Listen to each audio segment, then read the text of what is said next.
The World's That Day, Castaways, Pfefferkuchenhaus, The Midnight Woman, Captivity, Dedo del Hueso, The Hour of Reckoning, Auto da Fe.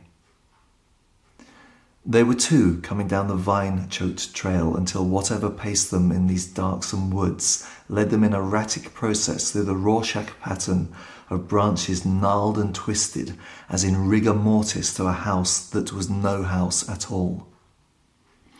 Abandoned in this miasmal place by kith and kin as only the paupered mad would. See the siblings. They are gaunt and grey in a spider's idea of homespuns, haunted through bog and fen by that subtler of the famished who is hunger. The house they hailed was a ramshackle affair, brooding in subaqueous silence like a sugar-glazed Trojan horse lost by an armada of seafaring pastry cooks. A gingerbread carbon of a house, as in a land where houses once were, but existed only as hearsay anymore. Thinking the place deserted, the outcasts fell to the sugary outcroppings, but lo, the beast was inside. "Who in the contumacious hell is out there?" something muttered, opening the door in black consecration. "Just the wind messing around some," they offered. But there was no wind. "Ain't that the drizzling shits?" Hansel said when the anthropophagus face of a crone showed.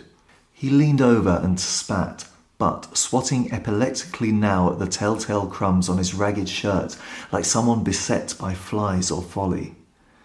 "Best to watch that mouth of yourn, young'un."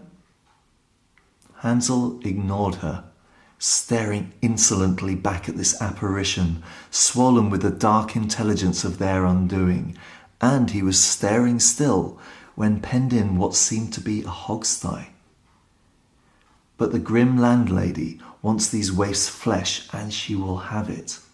She was nearly blind, and would walk out and ask for his finger, and feel its flesh, and every day she so checked against his fattening, she with the nimbus of the godless righteous, he in a culinary Hades.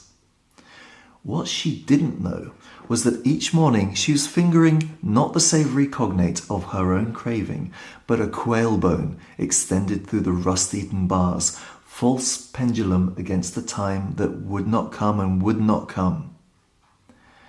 "I sure would admire to have Daddy's old gun," Gretel once said to him, her eyes huge and fever-black in their searing orbs.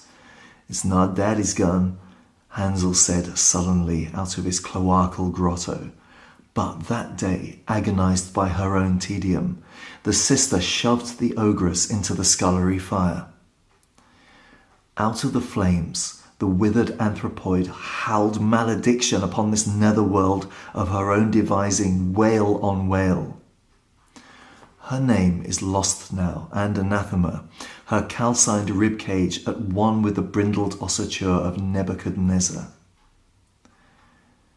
"Don't ever think burning people is merciful," he said to her. "It ain't."